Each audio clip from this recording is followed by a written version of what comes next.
The world of Cyberpunk 2077 is merciless, and the universal language spoken in it is violence. Law enforcement fight crime with war crimes. Fortnite is no longer a game, but an ideology, and children have been tasked to deal with domestic terrorism themselves. Here in this lawless wasteland, your survival depends on not only your arsenal, but your ability to withstand advanced levels of brain rot without the abuse of alcohol or prescribed medication.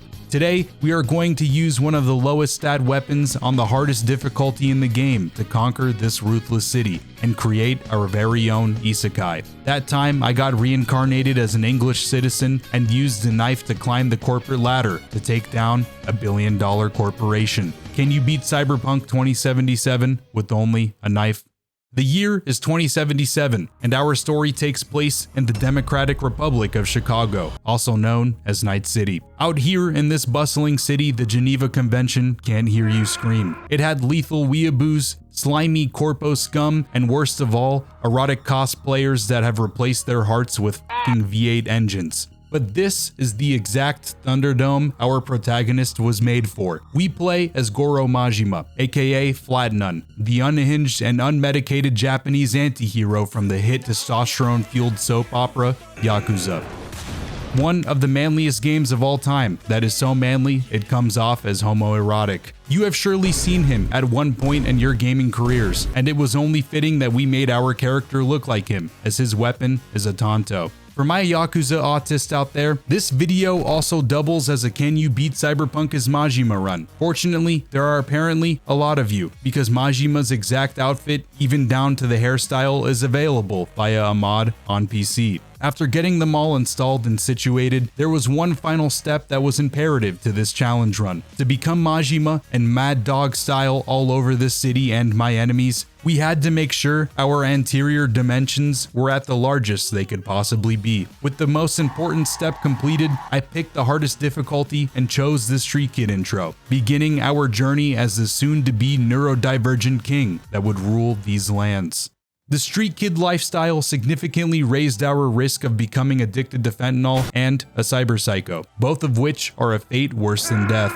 So I attempted to steal a car, and I would have gotten away with it if it wasn't for this meddling kid and his competitive offer that was instead to experience the undelightful experience known as cranium ventilation via a f***ing bullet. As much of a shitter this guy was, it's kind of hard not to admire the fact that he too wanted out of these streets. Through our trials and tribulations, we became the best of friends and started to make a name for ourselves in this godforsaken city. Eventually, we were commissioned by the CEO of the Burger King Corporation, Black Queso, to save their client, Sandra Dorset. This was sure to be a job like any other, or at least so I thought. During my starting gear only run, I discovered that you can craft a common rarity knife. My natural Pavlovian response to seeing its low damage and common rarity was a curiosity erection that could only be satisfied by a tad bit of masochism. That was until I found out that we had no crafting material to craft the bad boy. Operation My Dad Unplugged My Xbox while I was playing, so I unplugged his CPAP while he was sleeping was now a go. Before we dive into how this run is possible, let's first tackle the rules. So sit back, grab an ice cold glass of Tang, and enjoy the lecture, as class is in session. Rule 1. Any murderable enemy can only be murdered by me using a common rarity knife. The method didn't matter, whether it was thrown or thrusted. This excludes any story missions, of course, where I am forced to use a different weapon. Rule 2. Hacks, implants, and grenades aren't allowed. We needed to keep things as lore accurate to Majima as possible, so I will be rocking this armor for the entirety of the run. With the rules laid out, it was time to topple our first obstacle. How the fuck do we craft a knife this early in the game without any material? Well, I have 9 words for you. Cock and ball torture. At first, I considered the sanity-taxing free alternative that was excluding the beginning of this run and using the starting pistol to fold my enemies like the wrinkles on the back of the Rock's head. That was until I found out there was material scattered around this first level, and Jackie didn't fire blanks. These discoveries made my tip tingle with excitement, but I wasn't ready for the diabolical swamp ass that would soon follow this stinky undies of a situation. I alerted the first group of enemies and sat back expecting Jackie to start blasting. This is where I quickly realized that Jackie's AI had the IQ equivalent to that of a Destiny 2 Titan player. Not only did he have the aim of a stormtrooper, but also had an ant's dick of health on very hard difficulty. Being in close proximity to more than one enemy rendered him a paraplegic and completely useless. I've fallen. Luckily, it became apparent to us that Jackie had infinite Phoenix Downs and was able to revive himself. With this knowledge, my next plan was to just survive, find a hiding spot, and AFK, letting Jackie pick at the enemy's health bars. This was met with very limited success, as every time Jackie awoke, he was given a lecture on the 12-gauge commandments of a shotgun. Just as I was about to throw in the towel and call it, I mistakenly developed a 100% effective and viable method to success. Being Jackie's wrangler, I decided to let him off the leash and leave him on his own. You had to fiddle with it, but if done correctly, Jackie was able to use his 100 speech and charisma to convince these goons that it was just the wind dumping mags into them. For some reason, merely looking away from him made him invincible. His skin was apparently made of adamantium, and so was my erection. After waiting for what felt like 2 queens of England, I looted the enemies Jackie killed, ran past the remaining surviving goons, and grabbed every possible item I could to dismantle it. I went from being an unarmed Japanese man to a now lethal Japanese man with the throwing knife skills of a 2009 Call of Duty montage YouTuber. The operation was a success, and this was a massive win. If this victory didn't chub you up, then I'm going to have to kindly ask you to leave, because that is just disrespectful. What should have been a 20-minute intro at maximum had taken me 3 hours, and although this was progress, we still had a long way to go. Sandra was saved, the blood sacrifice to our machine overlord was irritatingly refused, and then I medicated myself and enjoyed the show as I watched these f***s achieve gold medals in the Darwin Awards. Jackie and I made it back safe, but before we continue, let me hit you with the hypothetical, because I need more money to commission some more Senza hentai. You've been dropped off after school in a PvP-enabled zone. Your wranglers are fighting again, and you just existing is an unforgivable act of aggression. You head up to your room and buckle down to enjoy the only thing that can get your serotonin juices flowing in this day and age. But unfortunately, your handlers are still giving each other the verbal Samsung Spin Cycle 3000. Focusing on your video just isn't possible. But thanks to Raycon and their new bone conduction headphones, you can now enjoy an unhealthy parasocial relationship with a fictional character instead of having your ears polluted by a drunken 50-year-old man fisting holes in the drywall. Thankfully, Raycon, the saviors of that hypothetical and totally not realistic depiction of the average American family, have offered to sponsor this shitpost and support the channel. Raycon's new bone conduction headphones are the perfect companion for your day-to-day tasks, such as hitting the gym, school, or taking on one of the many phone calls I know you receive on a daily basis. Because you are a handsome, well-established, impressively popular, charismatic individual. Starting at just half the price of other premium audio brands, Raycon's bone conduction headphones not only have a disgustingly long battery life for those long work days or 13-hour gooning sessions, but are surprisingly comfortable and perfect for multitasking thanks to their off-ear headphone design. I vouch for those points personally, as Raycon feels great to wear even during those long listening sessions, and it's nice because I typically hate having buds thrusted deep inside of my ear holes. So for me, these were a great change. If you're interested in some genuinely great headphones, click the link in the description box below or go to buyraycon/SenzaBC to get 20% off the bone conduction headphones. Thank you to Raycon for sponsoring this video, and let's get back to the 4K Ultra HD family-friendly shitpost you all love and enjoy. Thanks to our based Sigma grind set, Jackie and I were hungry for some more bread, and fortunately, Queso's Bakery was open for business. Our bank accounts were soon to be inflated with as many doubloons as we could have ever possibly imagined. We were off to cut a deal with our favorite murder fleshlights, the Maelstrom. Jackie and I waltzed our way past the welcoming reception. I sat down with a bunch of chromosomally abnormal human beings, and if Dare taught me anything back in grade school, it was to always accept drugs from a stranger. To expedite the prologue, I originally considered going the Militech route and paying for the Boston Dynamics bot with creds. But after spending a good amount of time with Royce and his harem of lobotomites, I concluded that this gang of mechanized turds were a cancer to this world and needed to be eradicated by a single butter knife. So I reloaded my previous save, and I may as well change my name to Gordon Ramsay because I stormed into here slicing and dicing these idiot sandwiches. All foods had now become Hell's Kitchen, and I was throwing my rock-hard meat up onto the table for a taste test. Tackling the first room made things very clear. If we wanted to clap Neanderthal cheeks effectively, we were going to have to mainly use this knife as a projectile. Thanks to the 2.0 update, you can now throw knives without a perk. Despite its lower damage, this thing absolutely f***s when thrown. For those that haven't run a throwing knife build before, after a knife is thrown, you can either pick it back up or wait out a small cooldown for it to return. This can lead to some fucky moments if your aim is dog ass, but those can be alleviated thanks to the dash skill. With our skill acquired, Timu Majima had now reached critical mass and could no longer be stopped. We grabbed what we came here for, entered a room filled to the brim with Maelstrom, died 4 times. The said room was now filled to the brim with lifeless Maelstrom, put a knife-sized imprint into this guy's cerebellum, and then confronted Royce. I essentially brought a knife to $1 million murder robot fight, which was quite the lobotomizing experience.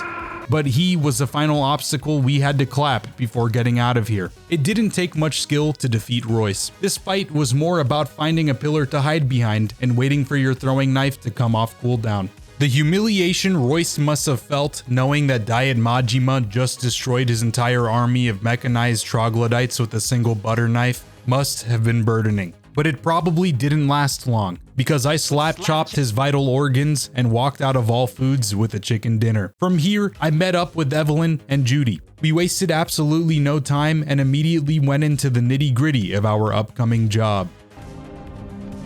Once everything was set in place, she asked us to double-cross Xoxo and instead work with her. But I let her know that doggy style is the only time I turn my back on the homies and went off on my way to meet up with Jackie. Xoxo let us know that he had one of the biggest heists in Night City history planned, and he wanted us two, the gentlemen with the combined IQ of a single piece of bread, to be the ones to see it through to fruition. I slotted in a few skill points. We used our disguises to just walk into Arasaka HQ, broke into the penthouse suite using the Boston Dynamics Chinese stealth robot, watched Yorinobu throat f his father, and then stole the fancy refrigerated limited edition Neuralink. I'm quite positive that if being mentally handicapped was a sport, then Jackie would be the LeBron of it. Because as you can see in this prime example, his mother most definitely was addicted to every hard drug available during pregnancy. But he had very little time to disrespect the dead, because Arasaka security had been alerted, and just like Team Rocket, we had to blast. This was where I realized that I turbo f***ed up and contemplated on giving up the run entirely. You see, it takes a special kind of goober to not plan ahead in a run like this, and I am that certified goober. At the beginning of this mission, all of your gear is removed from you, so that meant that I no longer had a knife. Now, you may be thinking, well, smegma, no problem, right? Just craft another, you buffoon. And to that, I'll let you know that you're absolutely right, except for the fact that I only had 6 crafting materials and completely forgot to stock up by dismantling a bunch of stuff before starting this mission. So I had 2 options here. Either reload a save about an hour and a half back, redoing everything and making sure to have the right amount of material, or endure the same cognitive behavioral therapy that I went through earlier. I'll be honest, I would rather piss broken glass and start fights with the furry community on Discord than deal with the latter once again. But as long as there is any sort of delusion, there is hope. Maybe, just maybe, it wouldn't take as long as it did the first time. So I figured I'd give it a shot, especially since trying would surely boost my internet social credit score with you sadistic viewers. Right off the bat, I attempted to pacifist run this escape. This idea immediately got shut down when I not only got creamed, just like the figurines you put in a jar do daily, but also when I discovered that the elevator needed a key that can only be obtained by executing this Arasaka guard. With that plan out of the question, our next method of attack was to become loot goblins and search every nook and cranny possible. Unfortunately, there quite just wasn't enough to craft the knife. With all avenues and options exhausted, it was time to fall back to plan C.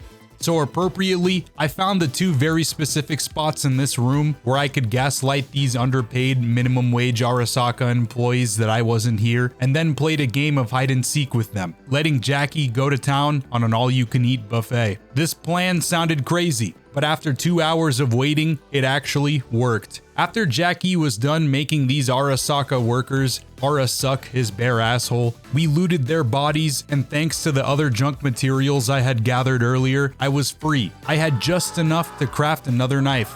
I'm a gambling man, and it seemed that our gamble paid off.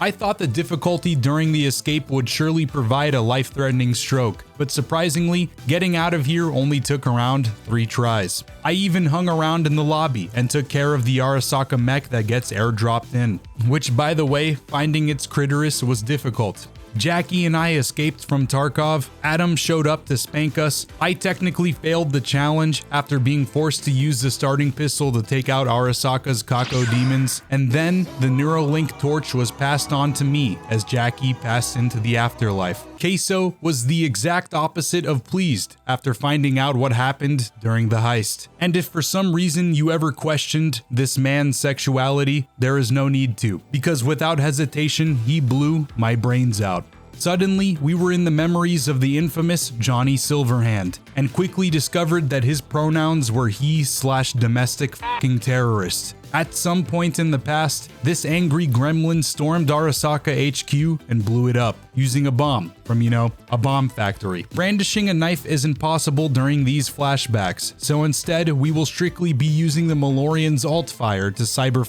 any enemies that stood in our way. After dying more times than I'd like to admit, I woke up to the sight of Takamura dispatching the CEO of Burger King and was rescued from this trash heap. He was out here risking cock and limb to save me, and once I took out our aggressors, I was brought home for some medical assistance. I was thrown into a catatonic state after waking up to the sight of the ghost of Johnny Silverhand busting it down like he just cranked 90s on a lobby full of diaper-wearing baby men. But I ignored it, blamed it on the bullet that pierced my frontal lobe earlier, and went on my way to meet with Takamura, the unnamed benefactor that saved my life. At the local diner, we found out that Takamura's name was Takamura, and he was the personal bodyguard of the lunatic that was responsible for one too many war crimes. He wanted to dispense justice upon that ungrateful stinker of a son that killed his sensei, and the simple fact that I was there during the assassination made Takamura want to become my best friend.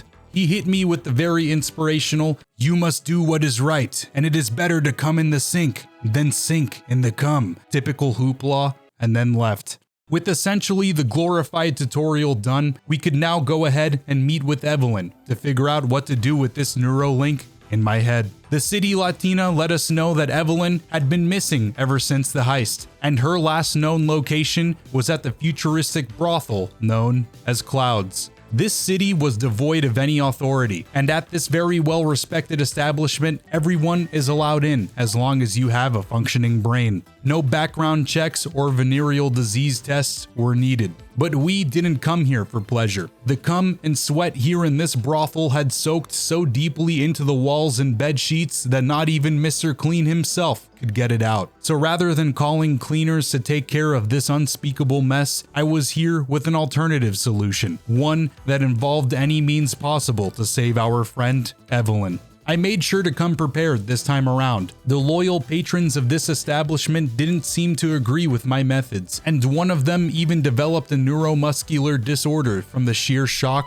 of all that transpired. But this was where I began my janitorial duties and started cleaning the place up by murdering the 20 or so odd thugs that were littered here. It didn't take long before I learned that it was better to f*** these cyber psychos than to be f***ed by the cyber psychos, because the actual antagonist of this area was this ultra buffoon here. He had access to Sandevistan, which meant that he could dodge my throwing knives. Giving yourself an enema with a hand grenade would probably be more effective and faster than trying to kill this man with a throwing knife. For science, I even compromised my very own morals and used the blinding cyber hack on him. Logically speaking, if the man can't see, he shouldn't be able to dodge. But apparently, bro was Doctor Strange and was able to use the Eye of Agamotto to see every single multiverse and outcome. I needed to learn the basics of close quarters combat if I wanted to topple this metaphorical mountain. So I completely ignored him, bunkered down in a corner picking off his comrades, hid behind this wall listening for a reload, and then dashed in for a few shanks before dashing away to safety. This wasn't necessarily the best and most optimal strategy, but it was the only one that I could think of that didn't involve me pissing and shitting in my diapers, so we take those. I caught Woodman with his pants around his ankles while he was widowy hitting the gwitty, shook him down for his lunch money, discovered that scumfuck sold off Evelyn, and then murdered another 10 goons on my way out of here, dying only once. Courtesy of the experimental Neuralink that we put into our heads earlier, Johnny Silverhand's ghost had returned. Timu Majima now had a serious case of schizophrenia, which honestly probably is a fate that isn't too far off from the actual Majima. We needed to find Evelyn quickly because Johnny's lethal levels of brain rot was edging our oncoming aneurysm. I don't know if it was the fact that the game was scaling with my level, but having no armor on this difficulty was really starting to become a problem. Outside of Finger's clinic, I died a good 9 times, and with the damage these fuckers were putting out, we may as well call my health bar Dad, the way it was quickly disappearing. Judy and I confronted the personification of rotten foreskin cheese on the whereabouts of Evelyn. We pinpointed her location and then introduced these lowlifes to the concept of mutilation by butter knife. Clearly, these scum have never traveled to London and learned proper street etiquette because they didn't survive for all of 3 seconds before receiving a knife in their jugular. Judy joined me down in the darkest dungeon to assist in this spanking. Our enemies should be terrified because the only thing that is scarier than an angry Latina is an angry Latina with a pistol. But after a few deaths, thanks to my aim being absolute giga ass, we finally made it to the boiler room. On paper, this part should have been difficult, and I did end up dying a few times. But thanks to either our enemies being retarded or a flaw in their AI, they seemed to not know how to open a normal door. Using this knowledge, I was able to slap away at their health bars, brandishing this door as my shield to protect me from the hurricane of lead they sent my way. Finally, we got to Evelyn, but it was too late. The Fortnite brain rot virus had already taken over. She was now just a lifeless husk, perpetually hitting a Fortnite emote. This was so sad. Can we get 4,000 likes for our girl Evelyn? Thanks to Judy and the Jimmy Neutron brain blasts that she had, we were able to get some info on the Neuralink. It turns out originally Evelyn was contacted by the Voodoo Boys to find this bad boy, so that meant that we would soon need to have a meeting with them. In the meantime, we made our way to catch up with probably the least autistic person in Night City, Takamura. He let me know that he would rather be thrown into a wood chipper dick and balls first than let Yorinobu get away with his crimes, and asked me to aid him on his quest of revenge. I agreed, but let him know that I still had a date with the Voodoo Boys over in Pacifica, and quickly skedaddled over to them. I can confidently say that Pacifica had a little bit of everything for everyone. I witnessed Aunt Jemima hitting the Gangnam Style, held hands with Placide, got my pussy meat tenderized by a bunch of testosterone gremlins, and then experienced the tender joys of consumerism down at the local mall. The animals and the Voodoo Boys were in a power struggle over Pacifica, and it was my job to help alleviate this chokehold. I used the front entrance of the mall to enter this zoo and then immediately realized that this was a terrible idea unless I wanted to be folded into a fucking murder pastry. These animals were incredibly aggressive and subsisted on a diet of trenbolone and rusty nails. Being in a den of these roid-fueled behemoths increased my odds of experiencing testicular torsion by a whopping 98%. So in order to survive in this hostile environment, I had to rely on my dash skill to assert dominance and become an apex predator. This cortisol generator of emission had me by the scrotum and fulfilled my addiction to suffering quite well. Following around an hour or so, the mall was now depopulated thanks to our butter knife. I had effectively turned a mall of about 80 animals into a mall of about 80 PETA complaints, meaning that I can now take a stroll through the mall without getting my testicles stepped on by 7 different roid-fueled psychopaths. During my stroll, it turns out that there was apparently a single animal left. Their leader, Sasquatch. Now typically, I would be okay with the muscle mommy stepping on me, but after being here for an hour and a half, I wanted the f out. The only thing worse than a woman named Sasquatch is a woman named Sasquatch perpetually skull f***ing me with a strap on. Especially when that strap on has the hitbox the size of an elephant, aka your mother, and took out around a third of my health bar every swing. But as luck would have it, you can actually make this fight manageable by simply abusing the fact that these roid gremlins never do cardio, allowing you to dash over to her hammer and pick it up before she could get to it. With her metaphorical strap-on now in your inventory, she is essentially useless, and after taking out her back battery, victory should be yours as long as you have enough brain cells to dodge every 1 in 3 attacks. I returned to the Voodoo Boys to accept payment in the form of info. Brigitte let me know that she could help me get in touch with an entity named Alt Cunningham, and after following her down into the crypt, I hopped into a bathtub presumably to make Majima flavored bath water, and the next thing you know, I was back inside Johnny Silverhand's memories, and Johnny was inside Alt. To keep things brief, Arasaka kidnapped Johnny's lover, Alt Cunningham, to have her assist in essentially the creation of immortality. It turns out that Johnny isn't that bad of a guy. The bombing he did at the beginning of our story was solely because they took his girl, which is the average male crash out here in Night City.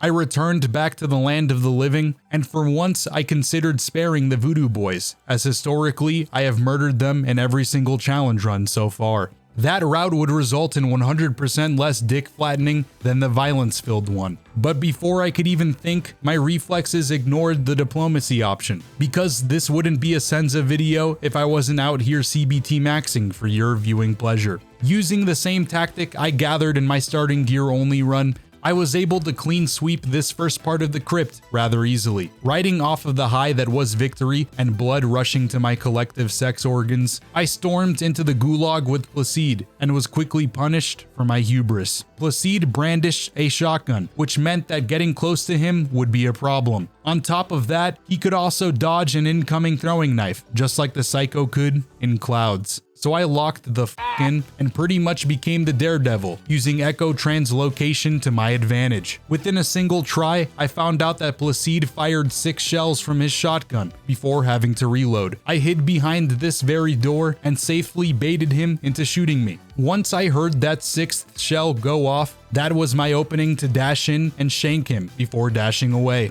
This method was successful, but came at the cost of around 20 minutes of my day, because this knife did diddly tits for damage. Placide's fight was over, but it certainly made me shit and piss my pants a little, thinking about the upcoming fight with Oda. But that was a problem future Senza was going to have to deal with, because first we had to visit Johnny's old crewmate, Rogue. Considering that Rogue really likes money, I saved this questline for a little later, just to be sure I had enough shekels to pay for her intel. I needed to have a chat with one of the lead engineers of the malignant brain tumor that was occupying my head, and Rogue pointed me in the direction of someone that could get me to him. That someone was a woman, and Rogue warned me that I was first going to have to listen to her needs before getting any assistance with mine. Listen to a woman? I would never do something that. The Desert Latina needed our help retrieving her stolen property, and as her tier 3 Twitch subscriber, I offered my life and my hand to make sure that she was happy. She set up the trap, and someone better call Scooby-Doo because I was an absolute monster with this knife. I thought that surviving the shitstorm that is AI grenade spam was going to make this mission impossible, seeing as I didn't have a weapon to shoot them out of the air. But after trying for a bit, it became apparent that the dash skill and being aggressive as possible was the way. I enjoyed being passenger princess for all of but 2 minutes before Panam revealed that she was secretly a sadomasochist, and brought us down to the dungeons where we were assaulted by a bunch of trigger-happy freaks. I'll tell you now that there wasn't much of an asshole left after these goons were done with me. Without armor, hacks, or Sandevistan, it was quite literally impossible to survive down here in the dungeons without hiding behind some sort of cover. It also didn't help that Panam and Cyberpunk were working against me via the means of petty distractions, aka occasionally showing me cake while I was focusing in battle. I spent 2 hours here in this war zone, dealing with a cyber hack that was capable of one-shotting me, grenade tosses that apparently came from the arm of a Major League Baseball player, and hard-scoping camping snipers sitting at the back of the map. If you ever wanted to artificially drive a human into complete psychosis and mental deterioration, this specific part of the challenge was your best bet. I had accumulated a very impressive 28 deaths out here in this hostile environment, but after a brief spout of hope that came from a pretty nasty cross-map throwing knife, I focused up, found a cheeky little method to avoid Nash's one-shot weapon, and eventually sent all of these poor beings to the forever box. Not long after that BDSM torture dungeon experience, Pan Am agreed to finally help in finding that engineer. Being the girl boss that she was, she completely dialed in and made it her personal goal to locate the Militech transport and sniff their farts. Here I was, diagnosed with a terminal case of death thanks to Kang Tao and their advancements in military technology. Whether it was one of those pesky micro-missiles that one-shot me with my low armor, or their foot soldiers, I was not having fun, to say the least. We had to make every stroke count, so I took out a few soldiers, summoned my mount, did absolutely nothing with it, dashed to the other side of the crash site, and then began throwing away until the threats were dealt with. Our target wasn't at the crash site, but at least Mitch was happy that we came to the rescue. Scorpion, on the other hand, wasn't so lucky. His reboot card was nowhere to be found. We rode our way into the sunset towards the Kang Tao occupied gas station, and to my surprise, taking them out wasn't too difficult. I completely expected to get obliterated out here in these trenches, but my throwing knife build was coming together quite nicely. The Scorpion Sting perk was putting in some serious work paired with my insane mobility. It almost felt like these crusted little cum socks didn't even stand a chance. The man who looks like he secretly exchanges handjobs in a back alley for Taco Bell gift cards was successfully kidnapped.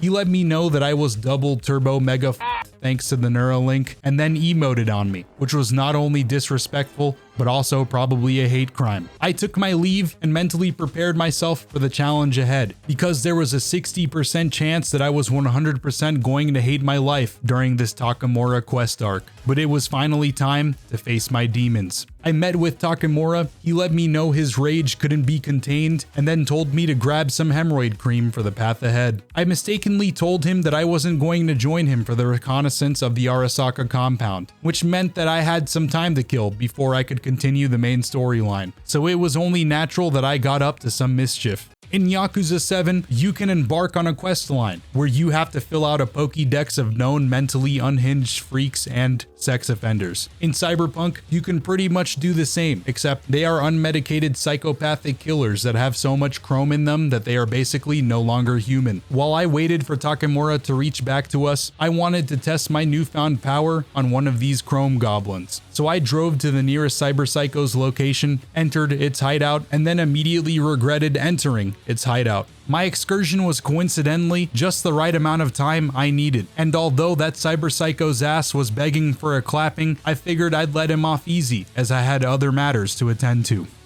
Here at Arasaka Industrial, we were to sneak in and hack the exact parade float Hanako, Yorinobu's sister, was going to be on. The heist was to be rather easy and stress-free. There was nothing more simple than taking on a platoon of heavily armed soldiers with only a knife. I broke into the compound and began murdering these poor overworked minimum wage employees. Technically, I was doing Arasaka a favor because there were quite a few of them that weren't hitting their productivity quotas. I quickly developed a strategy, utilizing this building here and the underground Diddy tunnels to take out this army one soldier at a time. I memorized the layout of this area and became an absolute boogeyman to these unfortunate souls. I spent around 40 minutes playing with my food and then took out the Arasaka mech thanks to this devious pixel peek that I found here. Inside the actual compound, Takamura once again left me to take on my enemies alone, leaving all of the ass f***ing strictly to me, which honestly wasn't very honorable of him. Arguably, this part was easier than the outside, as our enemies were spread out and we were surrounded by tons of cover. I gaslit a few enemies into thinking that I didn't just kill all of their friends, made it to Hanako's parade float, planted a listening device into its foreskin, and then got out of there before more reinforcements were to show up. That was the final quest before we could finally see if all of the work I put into this challenge run would go to waste. In my previous challenges, Oda's girth was quite impressive. Without a scapegoat like Hax or Sandevistan, I wasn't sure if my knife and dodges would be enough. But it was time to finally figure that one out and either emerge victorious with the gaping asshole or crying and sobbing like a little bitch. The Macy's Day Arasaka parade started, and just the intro to this mission triggered a Winter Soldier response in me. Except for when I fumbled the butt plug here at the beginning. We aren't going to talk about that. Just to avoid any illusion of difficulty, as long as you're able to fire up at least 20% of your neurons, you shouldn't have a problem here. Because putting perks into the throwing knife tree essentially turns the throwing knife into an ICBM. Even on the hardest difficulty, your enemy's health bars will explode, as long as you hit your headshots. After I was done showing these goofy gooners that their asses were no longer Arasaka property, but in fact belonged to me, I only died once on my journey to the Arasaka Netrunner. And as I was about to put her out of her suffering, Oda showed up, threatening to deliver my ass an oriental pounding that rivaled that of gas station Chinese restaurant takeout. My first try against this beast went about as well as I expected it to. He dropped his meat into me like a shopping cart, and I only did 3% damage to his health bar. My second try though was monumental. Thanks to the dash skill, I was able to loop Oda around without taking much damage, and even fit in a cheeky little critical strike, chunking him down quite a bit of health. This was it. Killing Oda was actually possible. I had never been more erect in my entire life. Despite the fact that I did very little damage and his hitbox was jank as I continued to do more looping than a survivor main on Dead by Daylight, hitting in knife throws whenever possible and hiding from his barrage of smart pistol shots. I made sure to pay close attention whenever he decided to run off and pop a hyper potion, received head for being such a caring individual, and then continued looping until I was able to kill him. This process took me around 27 minutes, but it was finally done. Minutes after killing him, I was still having convulsions. I had finally discovered how to orgasm multiple times after being edged during that 27-minute long gooning session. But our work here wasn't done. Takamura kidnapped Hanako, and I made my escape to meet up with the both of them. As it would appear, Yorinobu was not okay with us kidnapping his sister, meaning that our plan had now developed a mild case of the hiccups. I had the option to simply blast out of this dilapidated building, but like I said earlier, I never turned my back on the homies, and I wasn't going to leave without Takamura.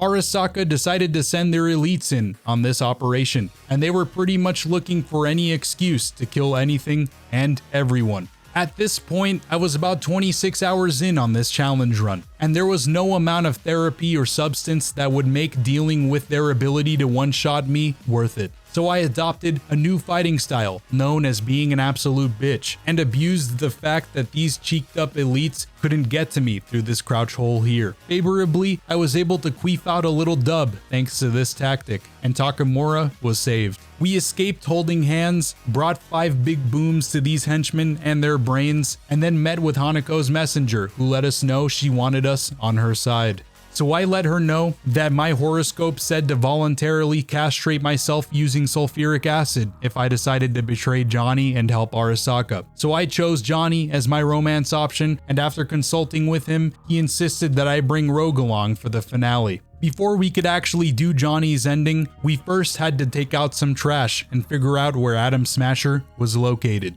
I was finally going to receive some backup on this mission this time around, and fortunately, my survival was only possible thanks to Rogue. Not because she brought respectable firepower, but because apparently the Maelstrom enjoyed beating women.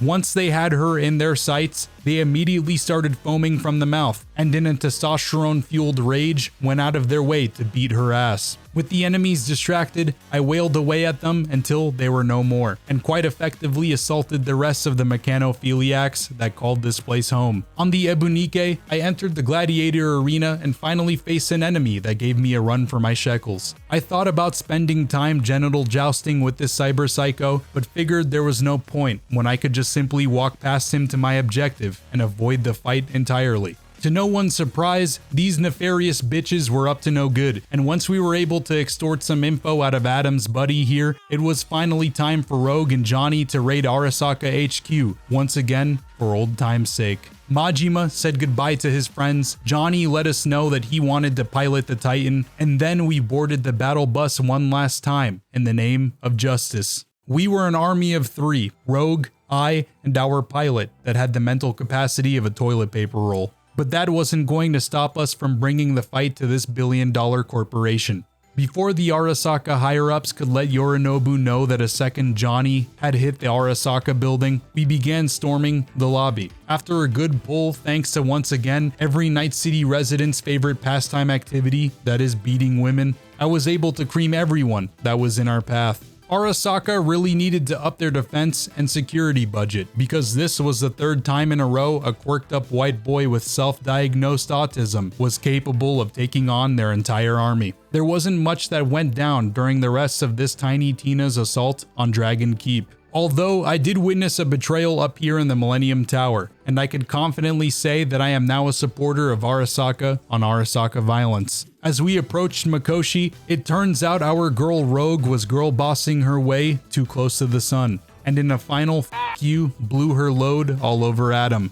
This was absolutely tragic, but there was no time to whip our dicks out and spam our Fs in chat, because it was finally time to see if we could kill God with a butter knife. Atom Smasher was a top-of-the-line cyborg menace that could crush any being with just the sheer weight of a single ass cheek. But that wasn't enough to take on the Mad Dog Majima. I truly thought that Adam was going to be a gargantuan problem for this run, but I couldn't be more wrong. He was only a problem for poor Wayland here, because he had an abnormal obsession with using a barrage of micromissiles to rupture his colon. Adam literally couldn't f his ass any harder even if he had two dicks. Once again, the forbidden jutsu that is Dead by Daylight looping and the dash skill is what carried me. I'm proud to announce that it only took me a single try to take Adam down, and I barely had to break a sweat. Even though Rogue and her extremist beliefs net you a freebie 20% damage on Adam, slicing through the other 80% of his health bar took me literally 44 minutes. And even after all that time, I still don't know where his crit spot is. My frontal lobe began to deteriorate from the repetitive gameplay, but in due time, Atom Smasher was smashed. Wayland did the only rational thing he could. Majima entered Mikoshi. With the help of Volt, we were saved, and then Majima decided it was time to head to Hawaii to go be a pirate or something. You can beat Cyberpunk 2077 with only a common rarity knife. If you made it to the end of the video, comment #Critterus so I can heart your comment and we can confuse new viewers. I appreciate you for making it this far and listening to me spew garbage. Knowing at least a few of you made it here means the absolute world to me. More content soon to come. Thank you to the Diaper Booty Chairman for generously funding the creation of this video. And if you're interested in funding some wacky adventures, make sure to head on over there. I love you guys and see you very, very soon. Peace, love, and boners.